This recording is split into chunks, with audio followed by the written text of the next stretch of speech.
في حالة غريبة بأيمن مدينة الموصل وتحديدا بحي الرفاعي، أقدم والد طفلة رضيعة تبلغ من العمر شهرين على قتلها. خنقت الطفلة حتى فارقت الحياة بحسب شهادة خالها. زوجته لا تنجب الذكور سوى الإناث، الأمر الذي دفع به لارتكاب جريمته بعدما كان يهدد بناته بقتل واحدة منهن، فنفذ وعده فكانت الضحية نورة، الطفلة التي قتلت على يد من يجب أن يكون عليها أحن البشر.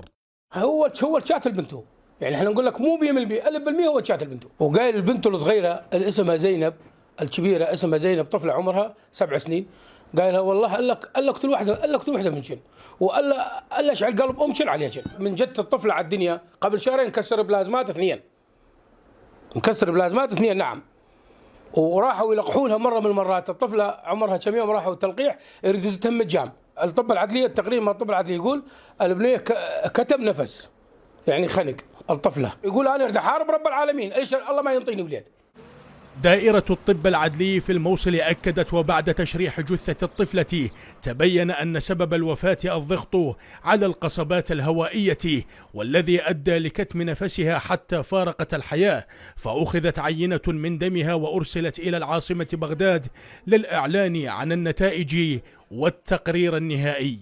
الفحص التشريحي عليها تبين وجود عجز التنفس نتيجة ضيق تنفس الناتج عن الضغط على القصبات الهوائية، وما يعرف مصطلح كتم النفس. أما بخصوص أنه كتم النفس عارض أو جنائي فهذه من اختصاص الجهات التحقيقية، وتم أخذ عينة دم لغرض التحري عن المواد السمية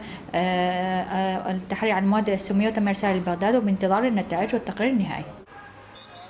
وبرواية ثانية وخلال القبض عليه، أكد والد الطفلة بأن انقلاب شقيقتها عليها أثناء النوم هو ما تسبب باختناقها حتى فارقت الحياة، فتم توقيفه احترازيا حتى ورود نتائج التقرير النهائي من العاصمة بغداد. غياب قانون العنف الأسري في العراق لحماية الشرائح الضعيفة كالأطفال والنساء هو ما جعل بعض أرباب الأسر يستفحلون بجرائمهم بحق أسرهم، لتزداد أعداد هذه الجرائم وبشكل مخيف على مستوى البلاد. من الموصل سعد منصور، قناة آي نيوز.